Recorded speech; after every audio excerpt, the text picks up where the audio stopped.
Dark Spirits, fallen hero with a desire for revenge, all packed in a Souls-like action game with anime stylistic.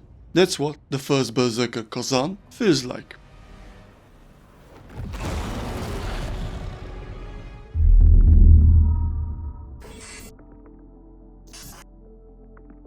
Greetings everyone, welcome to the Steam Curiosities, where I discuss demos that spark my curiosity and got my attention. In today's episode, I'm covering one title, an action-adventure hack-and-slash game.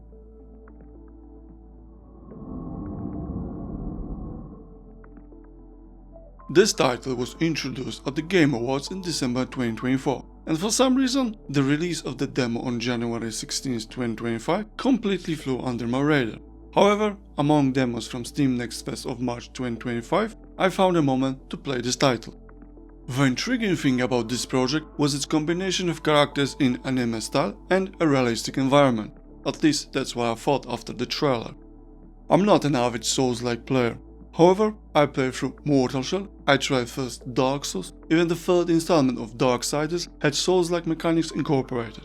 I'm not a big fan of that genre, simply because I play for the story, mood and immersion.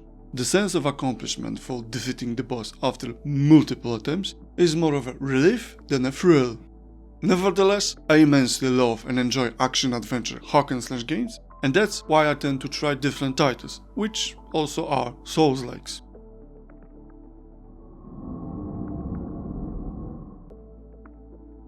The demo version was quite surprising for me.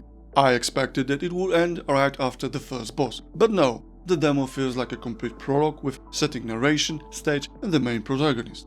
It also showcases all important gameplay elements, at least that's my assumption. Is it a Souls-like? I cannot fully confirm this, but in my opinion, it feels more like a narrative-driven story with Souls-like mechanics to increase the difficulty. Although the game has a checkpoint system typical for Souls-likes, where resting saving will respawn reset the enemies in the world and the player can upgrade character stats. Additionally, players can unlock shortcuts to get to a location faster after death, mainly because there's no jumping mechanic available. And this is where the similarities end, at least similarities with From Software games.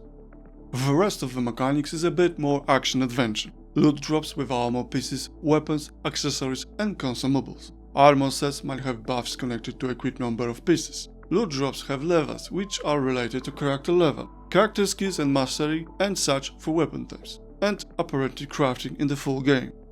Speaking of weapons, throughout the demo, players are introduced to 3 playstyles: dual wielding for fast combat at short range, greatsword for slow but meaningful attacks, and a spear for fast combat at medium range. This creates a nice variety and different approach possibilities to all enemy types. You might ask, why are we slashing through everyone? Well, our protagonist, Khazan, is a fallen hero of an empire that got sentenced to death. However, dark spirits decide to possess his body and both parties have their own ultimate goal.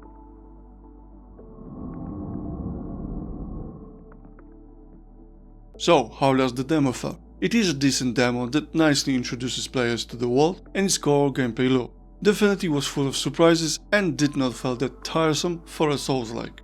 Sure, if you're not cautious, aware of mechanics, or simply cocky, you're going to have your ass handed to you.